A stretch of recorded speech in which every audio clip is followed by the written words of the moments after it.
ازيكم عاملين ايه؟ يلا نعمل مع بعض الكفتة بالبطاطس البيوريه بطريقة لذيذة قوي وفي نفس الوقت سهلة خالص. اللحمة اللي هستخدمها نص كيلو لحمة مفرومة، تكون دهونه قليلة قوي. هضيف له بقى بصلة وسط مفرومة ناعم واربع فصاص توم مفرومين، 3 معالق كبار بقسماط، وبيضة واحدة، و3 معالق كبار بقدونس متقطع صغير قوي. والتوابل بتاعتنا معلقة صغيرة ملح، معلقة صغيرة كمون، نص معلقة صغيرة فلفل اسود. اعجني الكفتة بايدك كويس قوي ودي خطوة مهمة جدا. وبعد ما تعجنيها قوي دخليها التلاجة ترتاح كده ربع ساعة، وبعدين طلعيها علشان نشكلها. هنشكلها بقى على شكل كور يكون مقاسها كبير شوية. صينية بقى مدهونة سمنة أو زيت، هتحطي فيها الكور بتاعة الكفتة بتاعتنا، وتضغطي عليها بقى بكوباية صغيرة كده، شكليها على شكل طبق، أو اعملي بإيدك زي ما أنا عملت شكلتها أطباق صغيرة كده.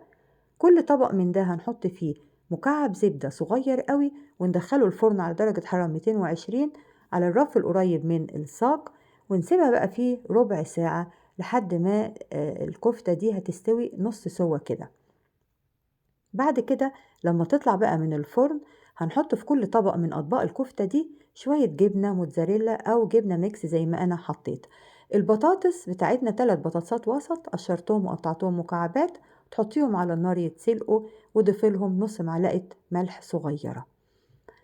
بعد بقى ما دخلت الكفتة الفرن زي ما بقولك ربع ساعة على الرف اللي هو القريب من الصاج خالص، طلعت بالشكل ده.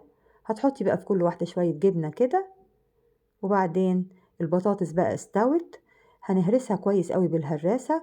ضفت لها معلقة زبدة واحدة، ونص معلقة ملح، ونص معلقة فلفل اسود، وربع كوباية لبن. اهرسي بقى البطاطس قوي قوي، ما بقاش فيها اي حاجة متكتلة.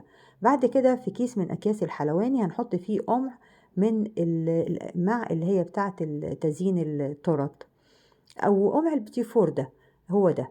هنحط بقى البطاطس كده في الكيس، وهنبدأ بقى نملى الأطباق بتاعة الكفتة بالبطاطس بالشكل ده، ونزين بقى بطماطم شيري، وكوباية بقى شوربة أو كوباية مية لو ما عندكيش شوربة. هنحط عليها معلقة صلصة طماطم ندوبهم في بعض، ونحط بقى للكفتة في الصينية من تحت كده، وندخلها الفرن تاني ربع ساعة كمان على نفس درجة الحرارة ونفس الرف. بعد كده هتطلع بقى بالجمال ده، حلوة قوي قوي ولذيذة وهتعجبك جدا، ومش هتبطلي تعمليها. قدميها بقى مع مكرونة، أي نوع مكرونة، سباجيتي أو مكرونة عادية، أو زي ما أنا قدمتها كده قدمتها مع رز.